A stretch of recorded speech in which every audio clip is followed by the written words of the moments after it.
Kay ligdi man ko adtong isang adlaw mo ni akong giusugda nagahong workout o barbell back squat. Mao ni si Jay usa sa tulong regular set na ho. Nag-warm up ko og usa ka unang warm up set ko 50 pounds, pangalawang warm up set ko 100 pounds. Tapos ito na siya 150 na siya. Dire ko nag-start sa 150 pound mo na yung regular set.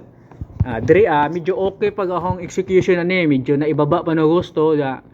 Di pa mo giwang-giwang og insakto maibaba masagad pa na ho ka ng baba aga akong squat. Nya unsa pa ba? Basta mao na to. Ang practice karon dili na ako mo sa squat jud ka sobra ka bugat sa squat. Ngahon na lang gi-apply karon nga kuan kaning pag abot sa ibabaw hong pigaon jud hong legs ba.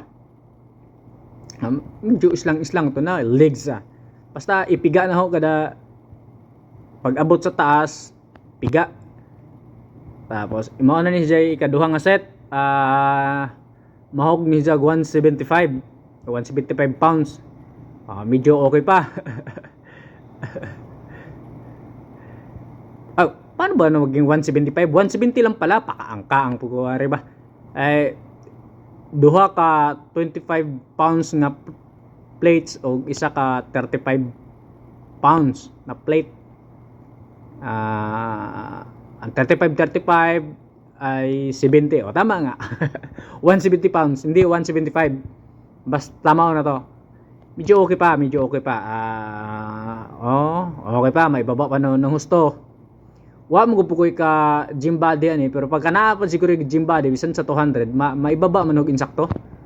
Ay confidence man ka nga naa joy mo tabang nimo og kanang maang-ang gimuhang pag-angat. Ani siya.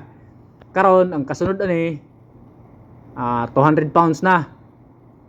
Man na siya. Ang gani akong baba ni dili na kayo sagad niya. Mugiwang na pod di na may sagad medyo okay pa din ang unang set di ay. Tapos ang ikaduha medyo nag-alangan ng kaunti. Di na kayo na ibaba. Tapos yung pangatlong set repetition pala. Biyap aniya maogyapon dili na kayo na ibaba. Medyo nagkaroon na talaga ng counting kahadlok. Kahadlok pa. Yun, nakaya pa rin. Pangilan na ba yun? Basta yun na yun. Ilang repetition lang ba yung nagawa niyo? Parang 5 lang ata. Mao na po na siya last set na ho. Sa pagkakaroon mo nagpa-condition sa kog balik sa lawas ba para manang balik agahong kusog. Mao na siyang